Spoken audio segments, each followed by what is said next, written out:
So I decided to start a brand new challenge in which I'll be attempting to platinum every single LEGO game available on PS5 before the end of the year, which sounds very fun and doable. Cap.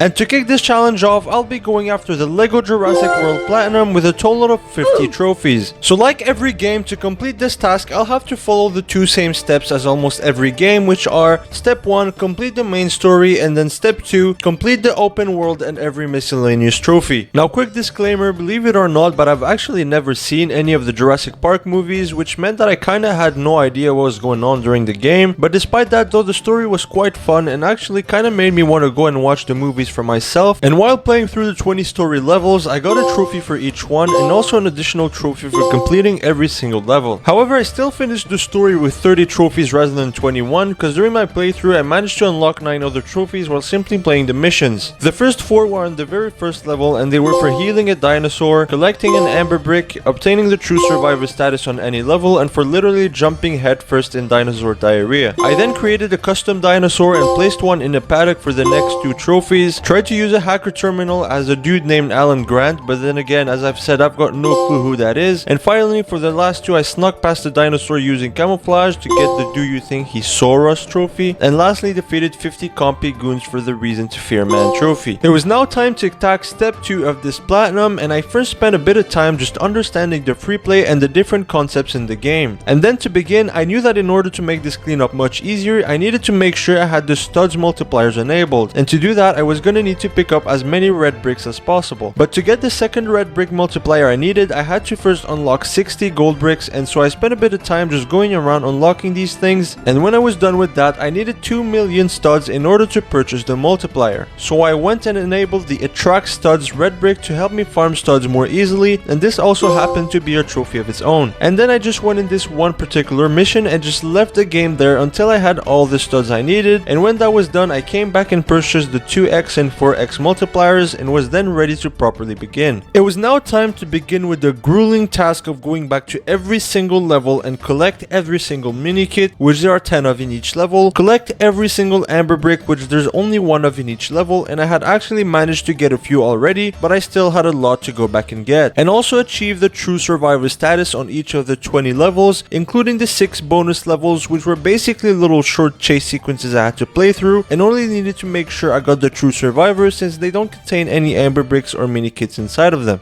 And honestly, this was by far the worst part of this platinum grind. Going back and replaying missions you've already played just so you can now access little mini areas you couldn't before was a bit boring and tiring, to be fair. And this took me around 8ish hours to fully complete, but while doing it I had also unlocked 2 trophies for 1, collecting every mini kit in any level, which I got after replaying the very first one, and also the Pack Hunter trophy, which I didn't really get, but whatever, we got it. And then after being done with this horrible task and having reached the final level again, I completed everything I needed to do, and when finished unlocked 3 trophies at once. Survival Expert for collecting true survivor status on all levels, the Legacy of John Hammond for collecting all of the amber bricks, and then the Don't You Mean Extinct trophy for collecting all mini kits in the game. And funnily enough, right after this, because I had previously unlocked the red bricks multipliers, it meant that I was quickly racking up a lot of studs. And soon enough, as I was just roaming around the map, I reached 65 million studs, which unlocked the Spared No Expense trophy. And finally, it was now time for the game's final cleanup, and the next task I had to do involved the 100% completion trophy that we'll get to later. But first I had to collect all 20 red bricks since I knew that they would come in handy later down the line, but also to unlock the one big pile of bricks trophy. And then I needed to rescue all 20 workers in peril, which are basically different workers around the map that need saving, and after being done with that, we get the Send the Helicopters trophy. And then I needed to take all of the 20 photographs, which are basically just different spots where you have to take a picture. And overall, these cleanup trophies didn't take too much time, like maybe around 30 minutes each, and this one was no different. And so after taking all of the 20 pictures, we get that trophy, and then I move on to the next task, which is to complete all 20 races. Now, similar to the bonus levels, these races were just little short-timed races that you have to finish before the timer ends, and if you fail, well, you simply just have to redo it again. To be honest, these were quite enjoyable, and I quickly got through them all to earn the Must Go Faster trophy. And lastly, I had to heal all of the 10 dinosaurs, which took a bit of time since you have to go around collecting different snacks and feed them to the dinosaurs. And once I unlocked the 10th one, I unlocked the trophy that comes with it. And then finally, in order to 100% the game and fully complete it, all I had left were the 275 gold bricks I needed to collect. So I got up one day ready to go and scoured the map to find every single gold brick I was missing, and in order to get one of them you have to score a goal 3 times in the park. And while doing this I realized that there was actually a trophy for scoring a goal as a raptor, so I did it and the trophy popped. And finally a while later I got to my last gold brick, but then I picked it up and didn't get the 100% completion trophy. So after spending like 10 minutes going crazy wondering what I had missed, I realized I just needed to purchase all of the characters and all of the cars. And finally after doing so I achieved the 100% completion and the trophy followed right after. And now finally for this platinum, all I had left were the good old quick grab and go trophies, and the first one I did was using Mr. DNA, which I had just purchased in order to build something. And immediately after I did the Hello John trophy for simply having 2 different variants of John Hammond as your free play characters. And speaking of characters, I then went and created a custom one for yet another trophy, and right after that I set my side character as Timmy and chucked him right in the face for the human piece of toast trophy. And finally I had just one single remaining trophy, and to get it I just had to hit someone with a soda can. So I went in the first mission where there were enemies I could hit, and after doing so the trophy popped too, followed by that amazing platinum trophy. So that's it for the Lego Jurassic World Platinum trophy. Overall a bit more tedious than I expected, but then again it was quite fun, even though I kinda had no idea what was going on while I was playing it. But then again, don't care. Let me tell